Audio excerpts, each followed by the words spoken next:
¿Qué pecado es tan grave como para que Dios borre 2 ciudades enteras del mapa?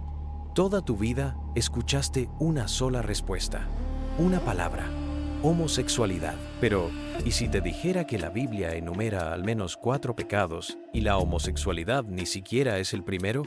Hay un capítulo que casi nadie lee, Ezequiel 16, donde Dios mismo siglos después de la destrucción explica por qué lo hizo. Y lo que dice no es lo que te enseñaron. Esto no es un sermón. Esto es un caso forense de 4,000 años de antigüedad. Porque Sodoma y Gomorra no cayeron solo por sexo, cayeron por un sistema. Estamos alrededor del año 2000 a.C. El Valle del Jordán no es el desierto árido que ves hoy.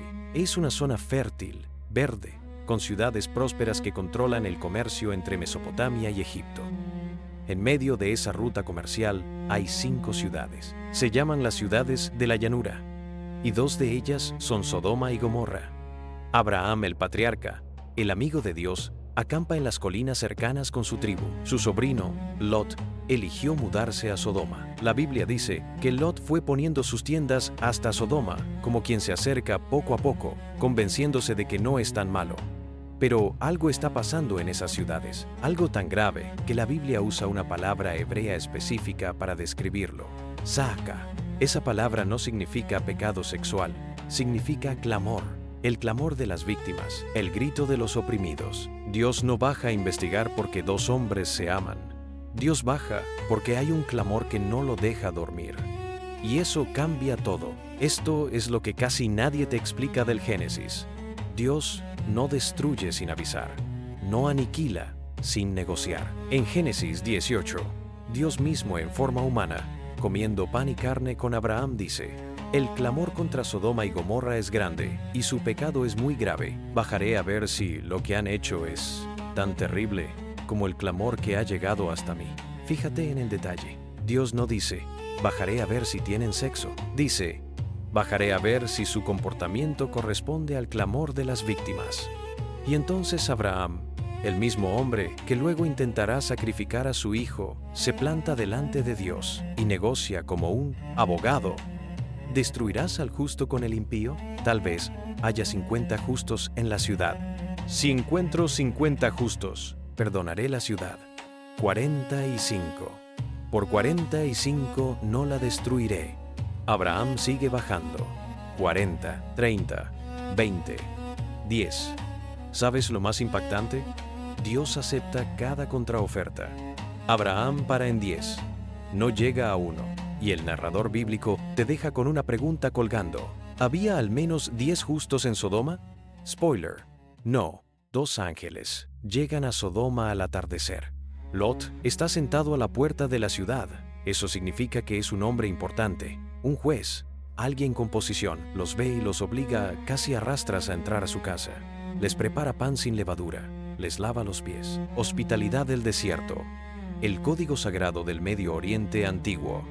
Proteges al extranjero con tu vida. Pero antes de que se acuesten, la Biblia dice algo escalofriante. Los hombres de la ciudad, los varones de Sodoma, todo el pueblo junto, desde el más joven hasta el más viejo, rodearon la casa. Todo el pueblo, desde el más joven hasta el más viejo. Esto no es un grupo marginal, es la sociedad entera. Y gritan: ¿dónde están los hombres que vinieron a ti esta noche? Sácalos para que los conozcamos. Esa palabra conocer en hebreo es yada. Puede significar conocimiento intelectual o sexual según el contexto. Aquí el contexto es una turba violenta rodeando una casa de noche. No están pidiendo un café. Lot sale, cierra la puerta detrás de él y dice algo que hiela la sangre. Por favor, hermanos míos, no hagáis esta maldad. Mirad, tengo 2 hijas que no han conocido varón. Os las sacaré. Haced con ellas lo que queráis, pero a estos hombres no les hagáis nada. Han venido bajo la sombra de mi techo. Sí, Lot ofrece a sus hijas a una turba violenta. ¿Por qué? Porque en esa cultura, la hospitalidad era más sagrada que la protección de tu propia familia. La obligación con el huésped era absoluta. Y Lot está intentando cumplir el código a cualquier precio. Pero la turba no quiere mujeres, quiere a los hombres. Y se abalanzan sobre Lot para derribar la puerta. Los ángeles lo meten dentro. y ciegan a la turba con una luz tan intensa que se cansaron de buscar la puerta. Y entonces hablan los ángeles. Las palabras que cambiaron la arqueología: levántate, toma a tu esposa y a tus 2 hijas. Huye, no mires atrás, no te detengas en la llanura, escapa al monte. Lot duda. Los ángeles literalmente lo agarran de la mano y lo arrastran fuera. Y aquí viene lo que la arqueología moderna ha vuelto aterrador. En 2021, un estudio publicado en la revista Nature analizó el sitio arqueológico de Tal el-Hammam, en el Valle del Jordán. Lo que encontraron desafía toda explicación natural. Una capa de destrucción de 1,5 metros de espesor. Cerámica derretida a temperaturas superiores a 2,000 grados centígrados. Esqueletos con los huesos pulverizados. Una ciudad de la Edad de Bronce Medio. La época exacta de Abraham destruida instantáneamente por una explosión aérea equivalente a una bomba nuclear, pero sin radiación. Los científicos proponen un meteoro que explotó en el aire como Tunguska en 1908. La explosión vaporizó el agua del Mar Muerto, creando una lluvia de sal que esterilizó la tierra durante siglos. No crecía nada, no vivía nadie. La mujer de Lot miró hacia atrás y se convirtió en estatua de sal. Pero no te quedes solo con la imagen infantil de una señora que gira la cabeza. El texto hebreo dice que miró detrás de él, como quien se rezaga, como quien duda si realmente quiere salir, como quien ama más la ciudad que la salvación, y se convirtió en parte del paisaje que había elegido. Hasta aquí, todo esto te suena familiar. La historia que conoces, la que te enseñaron. Pero lo que acabas de ver es solo la mitad, porque siglos después de la destrucción, el profeta Ezequiel, hablando de parte de Dios, revela algo que cambia todo. Y esto es lo que la iglesia casi nunca te lee. Dios le habla a Jerusalén. Le dice: eres igual que tu hermana Sodoma.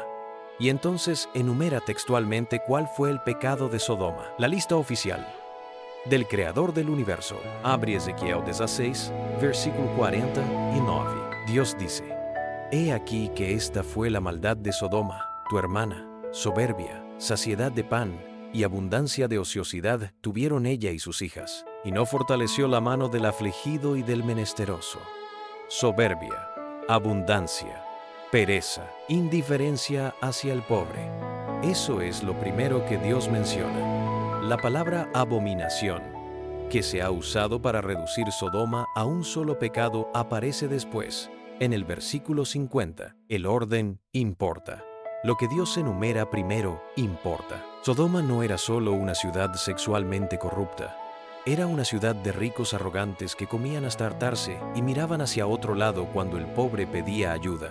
Suena familiar, ¿no? El texto de Génesis 19 nunca dice explícitamente: el pecado fue tal o cual. Por eso, Ezequiel 16 es la clave interpretativa. Es Dios mismo explicando el veredicto. Y cuando cruzas Ezequiel con Génesis, el cuadro completo es devastador.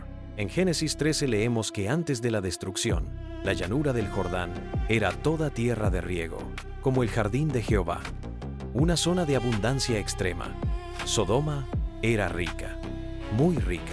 En Génesis 14, cuando 5 reyes atacan Sodoma y Gomorra, se llevan botín, provisiones y esclavos.